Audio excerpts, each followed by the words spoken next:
नमस्कार, आप देख रहे हैं के न्यूज। मैं हूं आपके साथ सोनी चौहान। वकील आपका में आपका स्वागत है। हमारे साथ स्टूडियो में मौजूद हैं वरिष्ठ एडवोकेट धर्मेंद्र सिंह जी। आपका बहुत बहुत स्वागत है। आज हम कई मसलों पर चर्चा करने वाले हैं। दरअसल जैसे कि अग्रिम जमानत का क्या प्राविधान है, शुरुआत इसी से कर लेते हैं और दर्शकों की राय भी बेहद माफ कीजिएगा, जो सवाल उनके जहन में आया उसे पूछ सकते हैं और रख सकते हैं, उसका सॉल्यूशन बताएंगे।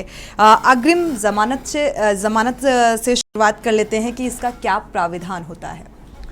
देखिए, आज के समय में एक जो आपराधिक मामले हैं उसमें कुछ नए कानून का जो प्रादुर्भाव हुआ, उसमें एक, अगर हम यूपी की बात करते हैं, उत्तर प्रदेश की बात करते हैं, तो एंटीसिपेटरी बेल के प्रोविज़न को यहाँ पर लागू किया गया।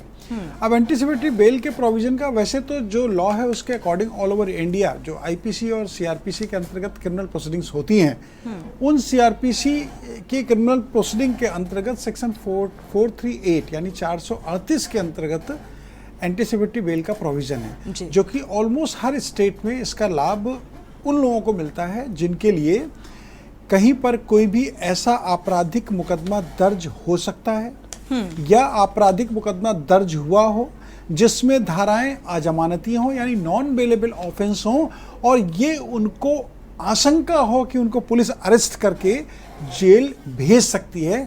ऐसी सिचुएशन में कोई भी पर्सन यानी कोई भी व्यक्ति अपनी एंटीसिपेटरी बेल के लिए ऑनरेबल कोर्ट में एप्लीकेशन दे सकता है, जिसका जो प्रोविज़न है वो प्रोविज़न ही बहुत ही क्लियर है और उस पर ऑलमोस्ट हर स्टेट के ऑनरेबल हाई कोर्ट्स और ऑनरेबल सुप्रीम कोर्ट के जो व्यू हैं वो भी बहुत क्लियर है। 438 सीआरपीसी के प्रोविजंस में एंटीसिपेटरी बेल को प्रोसीड किया जाता है और उस बेल में कोर्ट कुछ कंडीशंस के साथ में जिसके द्वारा इस तरह की एप्लीकेशन दी जाती है, यानी एंटीसिपेट करते हुए कि हमें किसी अजमानती मामले में गिरफ्तार करके जेल भेजा जा सकता है, उसमें कोर्ट शर्तों के साथ अग्रिम जमानत उस व्यक्ति को प्रदान कर सकती है। बिल्कुल। इसी बीच एक दर्शक जुड़ चुके हैं सर, उनका सवाल पहले साझा कर लेते हैं। लखवीर सिंह जी हैं, पंजाब से जुड़े हुए हैं।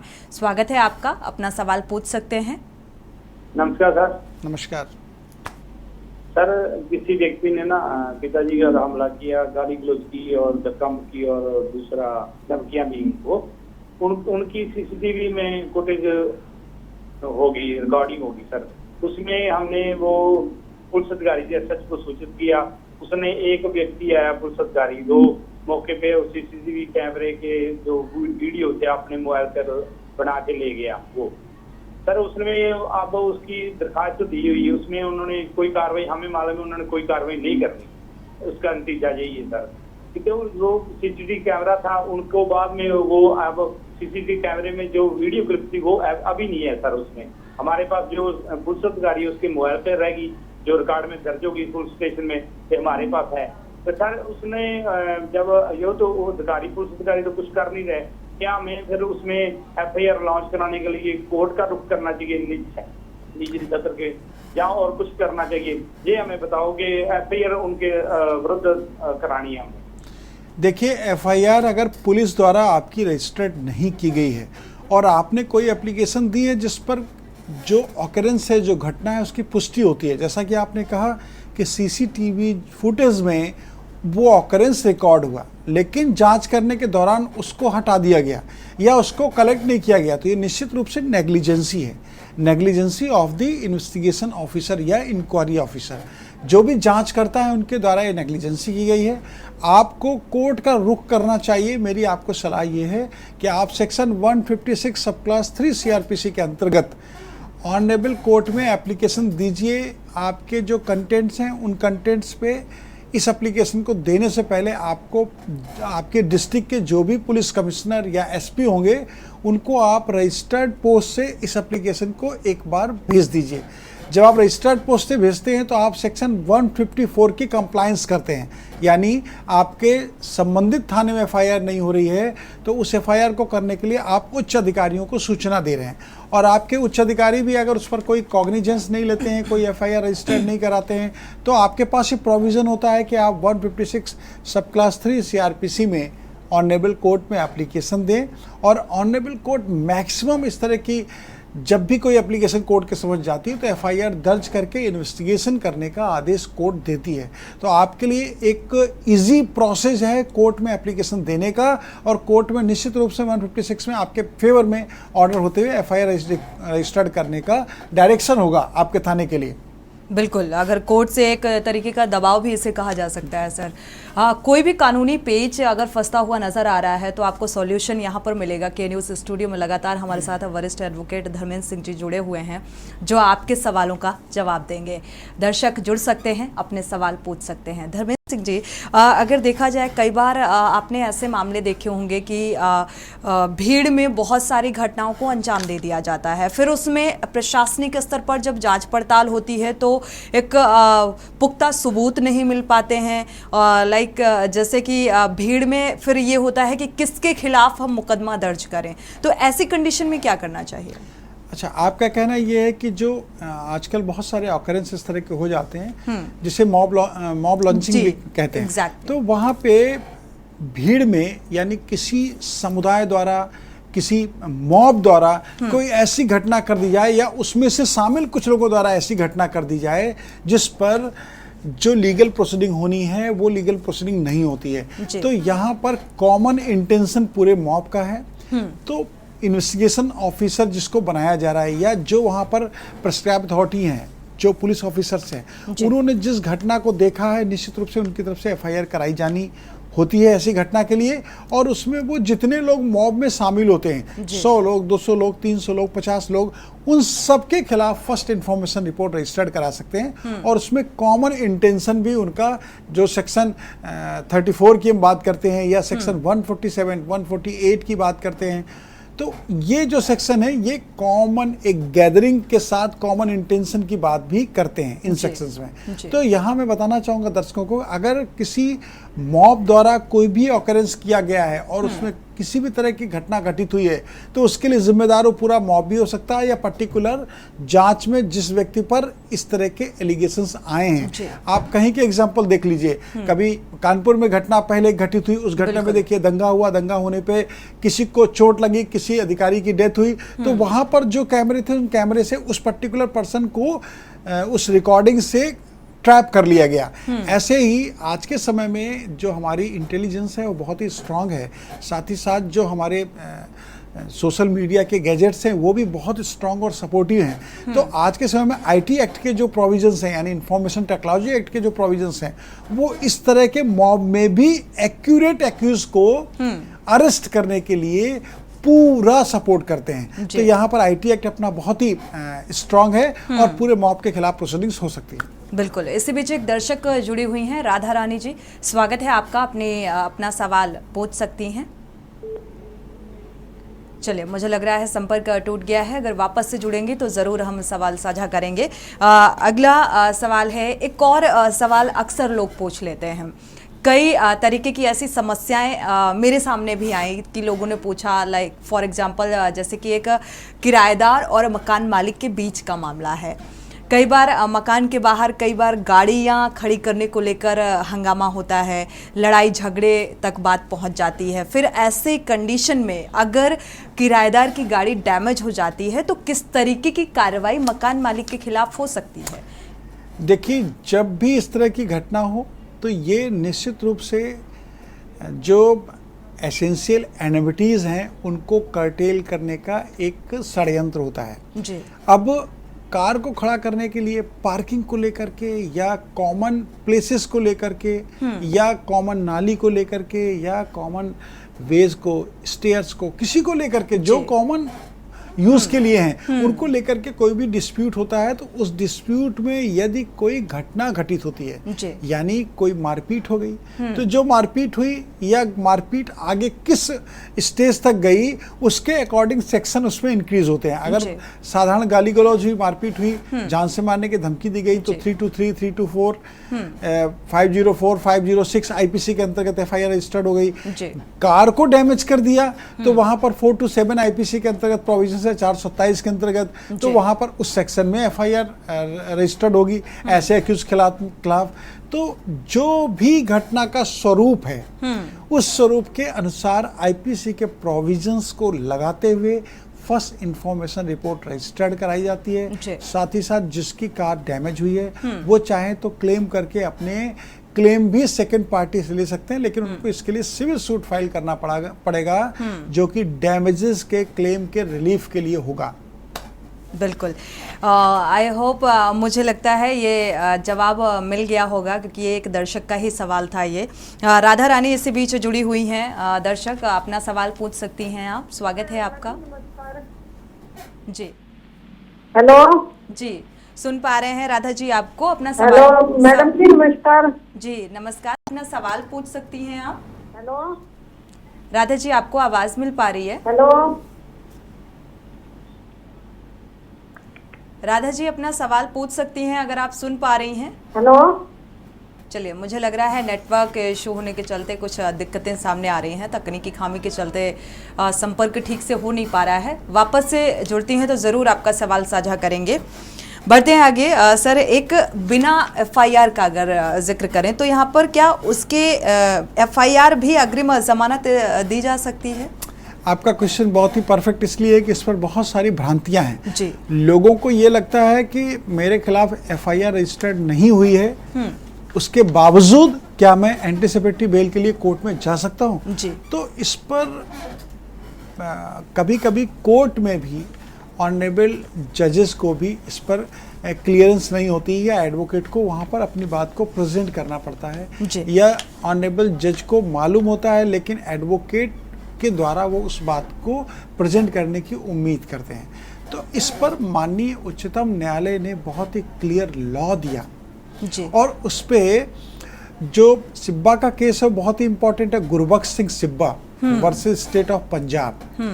इस केस में ऑनरेबल सुप्रीम कोर्ट में जस्टिस चंद्रचूड़ साहब ने जो आदेश किया वो आदेश अपने आप में एक लैंडमार्क आदेश है और इसी इशू पर आधारित है, जिसमें कोर्ट ने कहा कि किसी भी एंटीसिपेटरी बेल पर प्रोसीड करने के लिए एफआईआर का रजिस्टर्ड होना कंपलसरी नहीं है।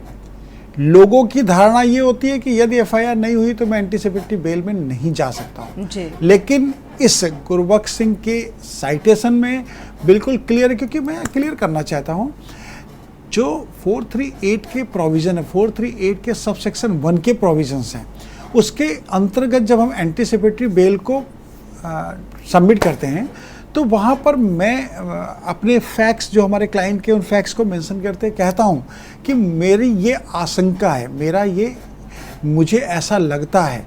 यहाँ पर बिलीव करने वाली बात है, उन्हें विश्वास है कि मेरे खिलाफ कोई नॉन बेलेबल ऑफेंस रजिस्टर्ड होके मुझे अरेस्ट किया जा सकता है। जैसे बिलीव की मैं बात कर रहा हूँ, वैसे फियर की बात भी इस साइटेशन में आई है।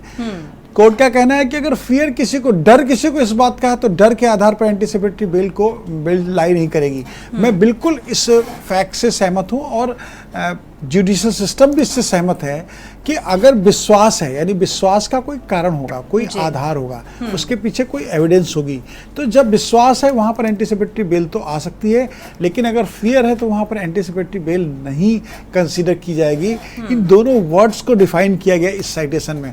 और गुरबख्श सिंह सिब्बा के केस में ऑनरेबल सुप्रीम कोर्ट ने बिल्कुल क्लियर लॉ दिया है कि जब कोई भी एंटीसिपेटरी बेल में जाता है तो वो अपने डिफेम होगा, इस बात का उसे डर होता है, वो किसी नॉन बेलेबल ऑफिस में अरेस्ट होगा, इस बात को उसे डर होता है, उसे इस बात का विश्वास होता है कि उसके खिलाफ ऐसी घटना रजिस्टर्ड कराई जा सकती है जिसका कोई औचित्य नहीं है, तभी एंटीसिपेटरी बेल में आया है। बिल्कुल। साथ ही एक चीज़ और यहाँ पर समझना चाहेंगे, एंटीसिपेटरी बेल का आपने जिक्र किया ही, लेकिन अंतर भी समझना चाहेंगे। एंटीसिपेटरी बेल और रेगुलर बेल में क्या अंतर होता है? आपका क्वेश्चन लीगल और बहुत ही परफेक्ट है, इसलिए कि लोगों को इन दोनों वर्ड्स का डिफरेंस मालूम होना जरूरी होता है, क्योंकि जब भी किसी एफआईआर को रजिस्टर्ड किया गया या एफआईआर को नहीं रजिस्टर्ड किया गया और किसी जो एक्यूज है उसको लगता है कि मेरे खिलाफ एफआईआर रजिस्टर्ड होगी, तो वो एंटीसिपेटरी बेल को फाइल कर सकते हैं honourable district and session court में या ऑनरेबल हाई कोर्ट में। डिस्ट्रिक्ट एंड सेशन कोर्ट और ऑनरेबल हाई कोर्ट दोनों को जो राइट है वो 438 सीआरपीसी के अंदर सिमिलर राइट है।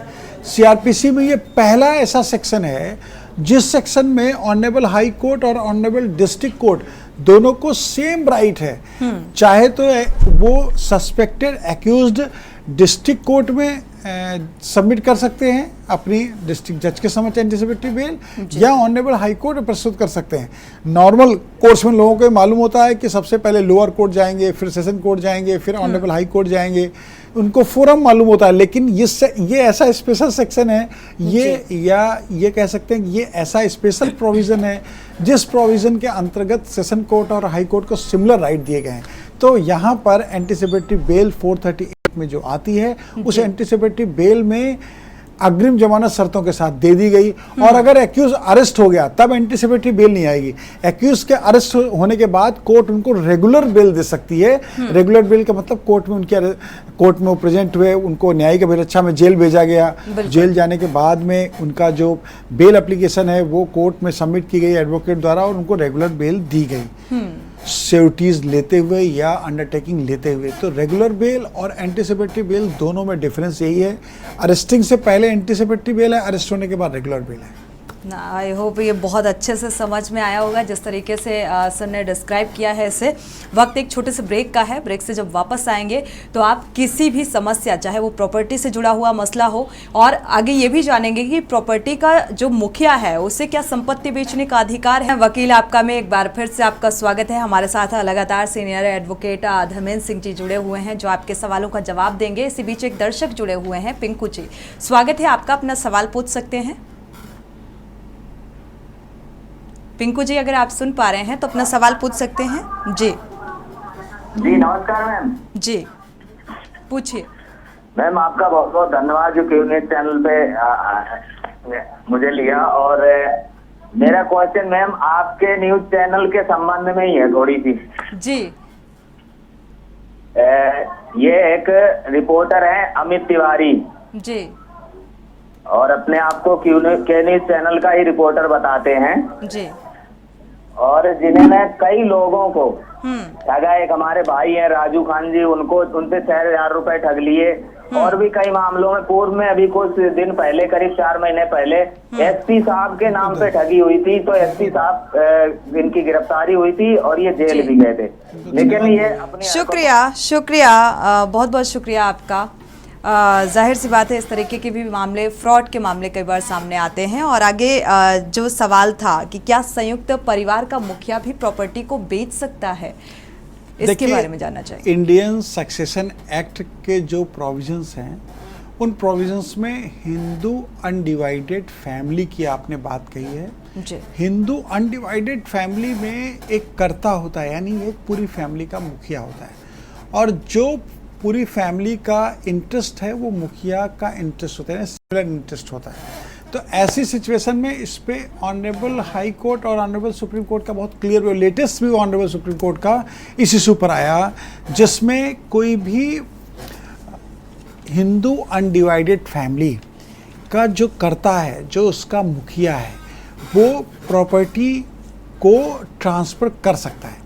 अब यहाँ पर क्वेश्चन ये होता है कि अगर कर्ता प्रॉपर्टी को ट्रांसफ़र कर रहा है तो जो फैमिली के और इंटरेस्टेड लोग हैं उनका अपना राइट कैसे सिक्योर होगा, और उनको अपना एनओसी देने का, यानी अनापत्ति देने का अधिकार है या अनापत्ति लेने का दायित्व है या नहीं है जी। तो ये जो क्वेश्चंस हैं, ये क्वेश्चंस को रिलेटेड ही हैं, आपस में जुड़े हुए हैं सारे। और हिंदू अनडिवाइडेड फैमिली जो लॉ के प्रोविजंस हैं उसके अकॉर्डिंग कर्ता को एब्सोल्यूट राइट देता है कि वो प्रॉपर्टी को कैसे सिक्योर करें, लोगों के राइट को, फैमिली के मेंबर्स को कैसे राइट को सिक्योर करें, कैसे उनके राइट उनको प्रॉपरली ट्रांसफ़र हों। तो यहाँ पर वो ट्रांसफ़र कर सकते हैं, लेकिन ट्रांसफ़र करने के बाद उस सबके राइट को भी कंसीडर करेंगे। और यहाँ पर लॉ यहाँ तक क्लियर है कि फैमिली के अदर मेंबर्स की कंसेंट उन्हें लेनी है कि नहीं लेनी है।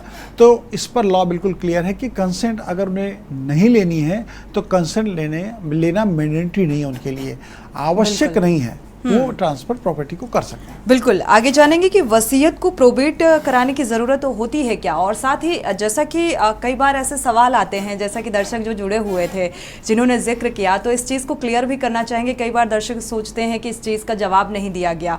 कई बार लोग fake ID, fake news channel का नाम यूज़ करते हैं, इस्तेमाल करते हैं, तो इन चीज़ों को इतना गंभीरता से नहीं लेना चाहिए।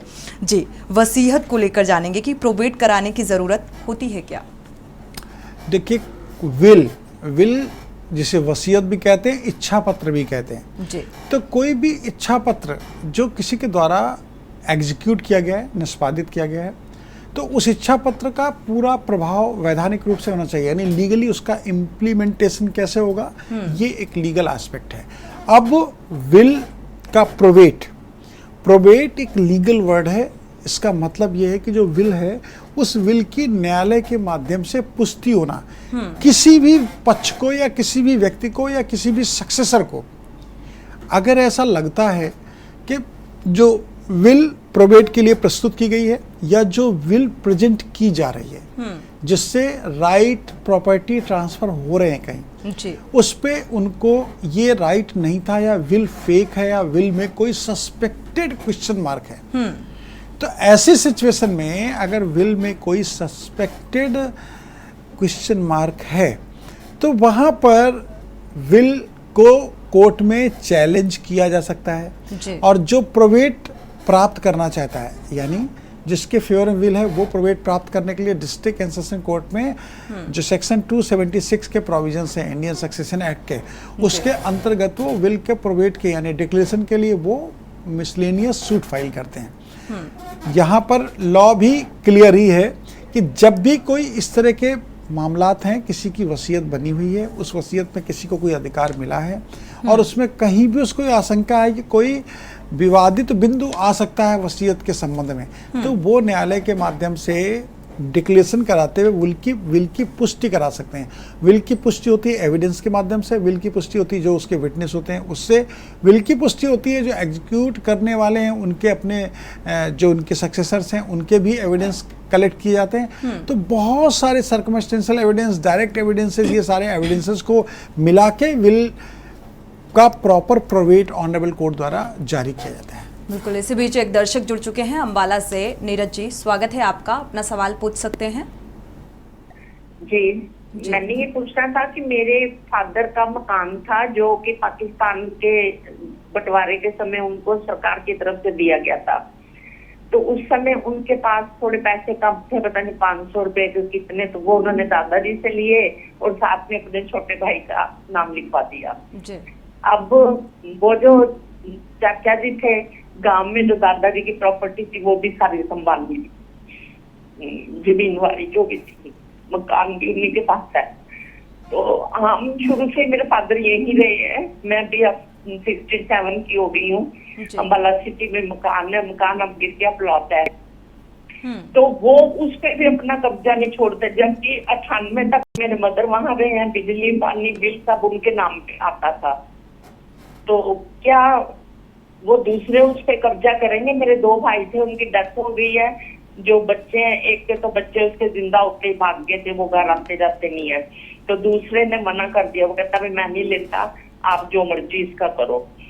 तो उस प्रॉपर्टी का मतलब कुछ हो सकता है? मैं उनकी बेटी हूँ, सेवा भी मैंने ही की है। देखिए, आप बेटी हैं, आपको भी लीगल राइट वही होता है जो राइट बेटे को होता है। तो ऐसी सिचुएशन में आप उस मकान पे जिस पे उन्होंने पोजीशन ले रखा है और आपको वहाँ का पोजीशन नहीं दे रहे हैं, तो आपको सिविल कोर्ट में एक डिक्लेरेशन और पार्टीशन का सूट फाइल करना चाहिए। अगर आप डिक्लेरेशन और पार्टीशन का सूट फाइल करते हैं तो आपको कोर्ट से निश्चित रिलीफ मिलेगा। अभी आप भी हिंदू सक्सेशन एक्ट से आप भी गवर्न करते हैं, तो ऐसी सिचुएशन में जो हिंदू लॉ है वो हिंदू लॉ के अकॉर्डिंग भाई और बहन सबका अधिकार समान रूप से है, यानी बराबर का अधिकार है। तो कोई अगर ये कहता है कि नहीं मैं अधिकार मेरा ही होगा, मैं बेटी का नहीं होगा, या कोई ऐसा व्यक्ति है जो कहता है कि राइट एब्सोल्यूट मेरे हैं, डॉटर का राइट नहीं हो सकता है, तो वो उनका जो कंटेंट है वो कंटेंट उनका एक्सेप्टेबल नहीं होगा लीगल अगर हम साइटेशंस के लाइट में डिस्कशन कर रहे हैं तो वो उनका एक्सेप्टेंस नहीं किया जा सकता है। आपसे मेरी रिक्वेस्ट है कि आप एक सिविल सूट फाइल कर सकती हैं उस प्रॉपर्टी के टाइटल को अपने फेवर में करने के लिए, मालिकाना हक को अपने पक्ष में करने के लिए, और साथ ही साथ आप वहाँ पर पोजीशन आपका हो इसके लिए भी आप मैंडेटरी इंजंक्शन का रिलीफ सीख कर सकती हैं। तो आपको एक अच्छे एडवोकेट से डिस्कशन करना चाहिए और आप अपने डॉक्यूमेंट्स को कलेक्ट करिए, केस आप प्रॉपरली तैयार करा लीजिए। फिर आपको कोई लीगल सपोर्ट की ज़रूरत होती है तो आप केस के कंटेंट्स मुझे बताइएगा, मैं आपको नेक्स्ट प्रोग्राम में प्रॉपर लीगल ओपिनियन दूंगा जिससे कि आप वहाँ अपने एडवोकेट से केस को फाइल करा सकें। बिल्कुल, बहुत बहुत शुक्रिया आपका जुड़ने के लिए और ये सवाल पूछने के लिए। इसी बीच जैसे विल का जिक्र कर रहे थे सर आप, तो विल का जो एग्जीक्यूटर की बात करें तो ये कौन करता है, एग्जीक्यूट कौन करता है? देखिए, बहुत सारे ऐसे मामले आते हैं जहाँ पर विल करता जी, जिसने विल की है वो विल करने के बाद उनकी डेथ हो जाती है और ये किसी को नहीं मालूम होता कि विल वो करके गए हैं कि नहीं गए हैं, यानी ये जो इशू है वो सीक्रेट रहता है। तो ऐसी स्थिति में बहुत सारी विल्स में ये देखने को मिलता है, बहुत सारी विल्स में इस तरह के प्रोविजंस होते हैं कि जो भी विल करता है वो विल में लिख जाते हैं कि मेरे एडवोकेट के पास ये विल रहेगी और जब मेरी डेथ हो जाएगी उसके बाद एडवोकेट इसको जो बेनिफिशरी हैं उनको प्रोवाइड करेंगे जी। ऐसे ही जरूरी नहीं कि एडवोकेट ही हूँ, मैंने ये एग्जांपल दिया, वो किसी को भी एग्जीक्यूटर अपॉइंट कर सकते हैं अपनी विल में जी। वो अपने रिश्तेदारों को कर सकते हैं, अपने दोस्त यारों को कर सकते हैं, अपने किसी परिचित को कर सकते हैं, किसी को भी कर सकते हैं और उसमें ये मेंशन कर सकते हैं कि ये एग्जीक्यूटर होंगे जिसके लिए प्रोविजन इंडियन सक्सेशन एक्ट में सेक्शन 222 में है, 222 में है। उसके अकॉर्डिंग जो एग्जीक्यूटर होगा इस विल का एग्जीक्यूट करने के लिए उनको पूरा राइट होगा कि वो प्रॉपर विल को एग्जीक्यूट करें। इसीलिए इस प्रोविजन को बनाया गया है इंडियन सक्सेशन एक्ट में 222 को। साथ ही आगे जानते हैं, हालांकि ये चीज़ बहुत अच्छे से समझ आ गई होगी दर्शकों को, दर्शक जुड़ भी सकते हैं, अपने सवाल पूछ सकते हैं और आपके सवालों का जवाब देने के लिए हमारे साथ स्टूडियो में मौजूद हैं वरिष्ठ एडवोकेट धर्मेंद्र सिंह जी। आगे जानते हैं मुख्तारनामा कैसे बनता है और किससे अधिकार है? देखिए, जिस तरह से हम लोग विल की बात कर रहे थे जी, वैसे ही हम लोग पावर ऑफ अटॉर्नी का डिस्कशन अब करने जा रहे हैं। जी। पावर ऑफ अटॉर्नी एक वो डॉक्यूमेंट है जिस डॉक्यूमेंट के माध्यम से कोई भी अपने राइट को अपने जीवन काल में किसी दूसरे को देते हैं और उनको वो एग्जीक्यूट करने की पावर दे देते हैं पावर ऑफ अटॉर्नी के माध्यम से। तो अब यहाँ पे जो पावर ऑफ अटॉर्नी है उस पावर ऑफ अटॉर्नी में दो तरीके की अटॉर्नी होती हैं, यानी जो एक अटॉर्नी का स्वरूप है वो परिवर्तनीय और दूसरी परिवर्तनीय नहीं होती है, यानी एक खंडनीय होती है दूसरी खंडनीय नहीं होती है। तो ऐसी सिचुएशन में पावर ऑफ अटॉर्नी सामान्य तौर पर खंडनीय पावर अटॉर्नी को वैधानिक मान्यता दी गई है, क्योंकि पावर ऑफ अटॉर्नी को जीवन काल में व्यक्ति अपने किसी भी क्षण परिवर्तित कर सकता है और यही कानून वसीयत के लिए भी है। वसीयत भी किसी भी समय परिवर्तित की जा सकती है जीवन काल में, लेकिन वसीयत मरने के बाद जो मरने से पहले की अंतिम वसीयत होगी उसका वैधानिक स्वीकारोक्त होगी, यानी लीगल एक्सेप्टेंस होगी और पावर ऑफ अटॉर्नी जीवन काल में ही उपयोग में लाई जा सकती है। डेथ होने के बाद जो एग्जीक्यूटर है उनकी डेथ होने के बाद उस पावर ऑफ अटॉर्नी का कोई भी लीगल स्टेटस नहीं होगा, वो लीगल स्टेटस डेथ के साथ ही खत्म हो जाएगा। बिल्कुल। साथ ही आगे अंतर भी समझना चाहेंगे वसीयत और मुख्तारनामे को लेकर। बहुत ही अच्छा क्वेश्चन है। अभी जैसा कि मैंने दर्शकों को बताया कि कोई भी व्यक्ति अपने जीवन काल में विल और पावर ऑफ अटॉर्नी दोनों को एग्जीक्यूट कर सकता है, लेकिन लीगल एक्सेप्टेंस की अगर हम बात करते हैं तो विल की एक्सेप्टेंस उस एग्जीक्यूट करने वाले व्यक्ति के डेथ के बाद होती है और पावर ऑफ अटॉर्नी की एक्सेप्टेंस जीवन काल में होती है। बेसिक डिफरेंस यही होता है। साथ ही ये डिफरेंस भी बहुत अच्छे से समझ में आया होगा वसीयत और मुख्तारनामे को लेकर, जितने अच्छे से डिस्क्राइब किया है। साथ ही कई बार ऐसी चीज़ें भी सामने आती हैं सर कि किसी ने आरोप लगा दिया, किसी भी तरीके का वो आरोप है और आरोप लगा दिया, अब उसे सिद्ध करने के लिए, और प्रशासनिक स्तर पर भी आप लोग देखते होंगे कि किस तरीके की जद्दोजहद रहती है, तुरंत किसी भी मामले का संज्ञान नहीं लिया जाता है। तो ऐसे मामले को लेकर अगर किसी ने आपके ऊपर ज़मीन कब्जाने का आरोप लगा दिया या किसी भी चीज़ को आरोप लगाया गया, तो उसमें किस तरीके की धारा के तहत कार्रवाई हो सकती है, मुकदमा दर्ज हो सकता है? देखिए, इसमें प्रिजम्पशन पे कोई भी एफआईआर नहीं होती है जी। प्रिजम्पशन पे यानी सोच पे, आरोप लगाने पे, आरोप लगाने के बाद प्रॉपर उसकी इंक्वायरी होती है। इंक्वायरी होने के बाद यदि इन्वेस्टिगेशन ऑफिसर यानी पुलिस ऑफिसर को लगता है कि इसमें एफआईआर होनी चाहिए तो एफआईआर होती है, और एफआईआर होने के बाद उस घटना की इन्वेस्टिगेशन होती है। इंक्वायरी और इन्वेस्टिगेशन में ये डिफरेंस है बेसिक, यानी जो जांच है और जो तफ्तीश है, दोनों में यही अंतर है कि जांच एफआईआर से पहले हुई और जांच करने के बाद पाया गया कि एफआईआर दर्ज की जानी चाहिए तो पुलिस ऑफिसर एफआईआर दर्ज कर लेते हैं जी। और जांच जब एफआईआर जांच हो गई और एफआईआर दर्ज हो गई, उसके बाद पुलिस ऑफिसर उसमें एक अपॉइंट होंगे जो इन्वेस्टिगेशन करेंगे। तो दोनों में अंतर यही है। यहाँ पर कोई ये कहे कि साहब इस तरह की संभावनाएं हैं और इनके ऊपर ये एलिगेशन लगा रहे हैं, इस पे कार्रवाई कर दी जाए, तो संभावनाओं पे कोई भी अपराध नहीं बनता है। अपराध हो जाता है तभी आईपीसी के अंतर्गत कोई सेक्शन इम्प्लीट करते हुए एफआईआर रजिस्टर्ड होती है। इसी बीच एक दर्शक दिल्ली से जुड़ी हुई हैं, विमला जी, स्वागत है आपका, अपना सवाल पूछ सकती हैं। बेटा 2 बेटे हैं मेरे जी। और 97 सन में मेरे पति की मौत हो गई थी। तो इनके नाम जमीन उतार दी, पता ना किसने उतारी, भगवान जाने, मेरे को मालूम नहीं मेरे को बताते, पटवार घर में गई थी मैं जी। अब मेरे को जमीन से निकाल दिया। जी हेलो जी, सुन पा रहे हैं आपको। अब किस तरीके की कार्रवाई ये कर सकती हैं? देखिए, आपके बेटे दोनों जिन्होंने आपको आपकी जमीन से बेदखल कर दिया है, उसमें आपका लीगल राइट होता है। आपने जो कहा कि कैसे उनका नाम गवर्नमेंट रिकॉर्ड में नाम दर्ज हो गया, ये बहुत जगहों पर इस तरह की सिचुएशंस इसलिए आती हैं कि लोग मैनिपुलेट कर लेते हैं डिपार्टमेंट के कुछ लोगों को और अपने नाम को वहाँ रिकॉर्ड में रिकॉर्डेड करा लेते हैं, लेकिन उस रिकॉर्ड में जो नाम उनका दर्ज हुआ है उसको आप चैलेंज कर सकती हैं। आप उस ऑर्डर का जिससे उनका नाम चढ़ाया गया सरकारी अभिलेखों में, आप उसकी एक राइट टू इन्फॉर्मेशन में यानी सूचना के अधिकार अधिनियम में नकल ले लें, उसकी कॉपी ले लें और उस कॉपी को लेने के बाद एक एप्लीकेशन दे वहीं पर कि साहब इसको रिकॉल करते हुए मेरा नाम भी चढ़ाया जाए। तो अब उस ऑफिसर को अगर ये लगेगा कि आपके लीगल राइट है, जरूर आपका नाम रिकॉर्ड में चढ़ा लिया जाएगा। पहला तो आपको ये काम करना चाहिए। दूसरा, बेटों ने जो आपको बेदखल कर दिया है, आपके पास कोई ज़मीन के अलावा कोई सहारा नहीं है, तो आप अपने senior citizen and parents welfare act के अंतर्गत एसडीएम या डीएम को अपनी शिकायत दर्ज करा सकती हैं, जिसमें बेटे आपको अपने पास रखने के लिए बाध्य होंगे। उनके ऊपर ये कानूनी उनका दायित्व है कि वो अपने माता पिता को अपने साथ रख के पूरी जिम्मेदारी का निर्वहन करें।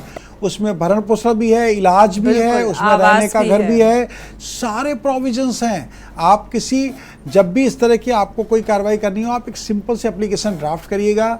नेक्स्ट प्रोग्राम में आप उस एप्लीकेशन पे अगर कोई ओपिनियन हमसे चाहते होंगे तो आप सपोर्ट ले लीजिएगा। उस एप्लीकेशन को आप डीएम के समक्ष जाके दीजिए और फिर सारी बात करिए, निश्चित रूप से आपके बेटों के खिलाफ कार्रवाई होगी।